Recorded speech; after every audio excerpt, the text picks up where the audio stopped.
Avant que l'épisode ne commence, je voulais vous parler d'un site internet fiche.io qui vous permet de résumer vos propres cours en les transformant en fiches de révision. Je vous en parle plus à la fin de l'épisode.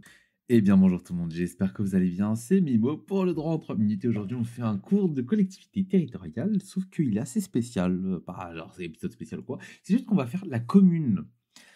C'est un des premiers épisodes que j'avais fait à la saison 2. C'est assez intéressant parce que c'était dans un point de vue de droit administratif, maintenant on va le voir en droit de collectivité territoriale. En soi, c'est à peu près la même idée générale, mais c'est toujours bien d'avoir un petit éclat de mémoire et tout. Bon, on va pas passer trop de temps. Euh, Parlons de la commune, on va parler de son histoire. Et déjà, on a une longue soumission à la tutelle qui était étatique. C'est-à-dire que la commune va vivre un processus d'autonomisation qui est progressif à l'égard de l'État. Elle va s'affranchir un peu de cette tutelle et la traduction va se faire par un statut qui est uniforme. C'est-à-dire que tout le monde a les mêmes droits et obligations, toutes les communes. Il y a à peu près 44 000 communes par la loi du 14 décembre 1789 et elles sont organisées de la même manière. C'est-à-dire qu'on a un conseil municipal qui est composé de membres élus au suffrage censitaire, c'est-à-dire que les hommes qui travaillent au moins 3 jours, avec un nombre qui varie selon la taille de la commune, avec un maximum de 9. On a aussi un corps municipal qui est chargé de diriger la commune, qui est élu par le conseil municipal, et on a un procureur de la commune qui est en fait chargé de défendre les intérêts de la commune au niveau national et de représenter le roi au niveau local. C'est le pouvoir central. On a également l'Assemblée générale des habitants et la Convention va supprimer le procureur et le directoire, réaménage en profondeur la carte communale. Suite à cela, l'Empire va centraliser davantage la commune. Il y a aussi une autonomie et une revendication de proximité, c'est-à-dire qu'on va rétablir l'élection du conseiller municipal en 1831. Ça va donc faire naître le principe de l'élection au suffrage universel et les assemblées locales en 1848. On va aussi recentraliser le pouvoir sous le Second Empire.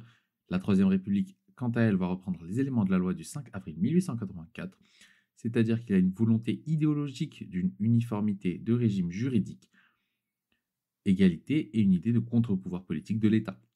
On a aussi une consécration du schéma institutionnel de l'an 7, c'est-à-dire qu'on ne remet pas en cause ce qui a été mis en place lors de la Révolution, c'est-à-dire que le schéma constitutionnel consiste en un conseil municipal élu pour 4 ans au scrutin de liste, et le conseil élit ensuite en son sein le maire et les adjoints. Concernant le dédoublement fonctionnel, la commune c'est une collectivité territoriale, mais aussi une circonscription de l'État. Le maire c'est l'exécutif, le chef de la collectivité territoriale et agent de l'État.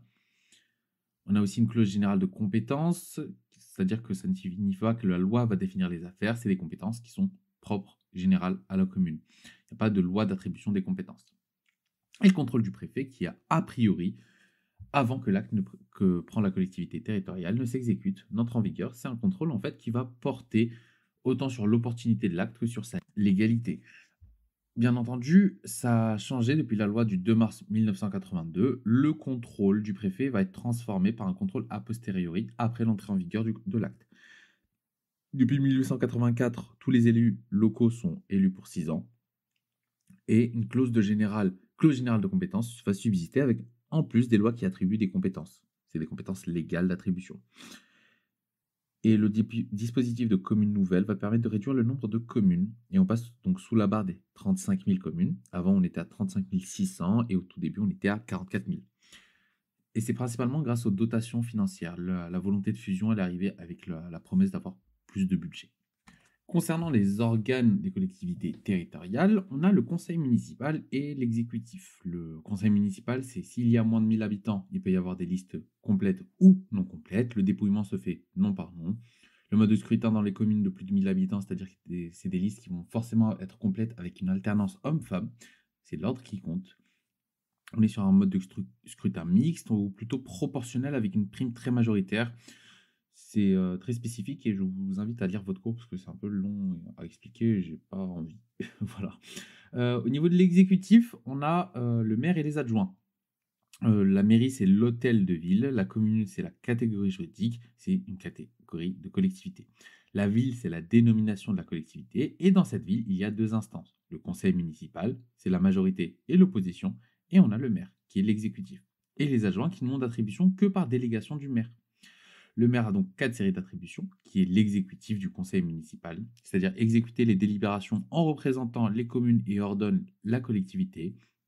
Il a aussi des attributions déléguées par le conseil municipal, c'est-à-dire qu'il rend compte de l'usage qu'il fait au conseil municipal suivant. Il attribue en tant que maire le chef du personnel et des pouvoirs de police, c'est-à-dire qu'il peut prendre des mesures concernant la sécurité. Et enfin, il a des attributions au nom de l'État comme officier d'état civil. Donc, pour Fiche.io, je l'ai utilisé personnellement et je trouve que le rendu, il est incroyablement propre. C'est un site qui va transformer vos cours en fiches de révision, ça va la résumer grâce à de l'intelligence artificielle et le système marche en fait en donnant un poids à chaque mot de votre cours pour en faire une fiche qui est adaptée à votre professeur. Donc, pareil pour un examen. Je vous ai aussi négocié un code promo qui vous donne moins 20% sur votre panier. Il est en description. Et comparé à un livre de révision qui est général et pas vraiment comme le professeur le veut, ça vous revient moins cher, plus rapide et surtout plus adapté. Parce que le traitement aussi prend moins de 20 minutes. Si vous avez des questions, n'hésitez pas à me les poser directement sur Instagram. Sur ce, prenez soin de vous. On se retrouve bientôt pour un prochain épisode. C'était Mimo. À plus.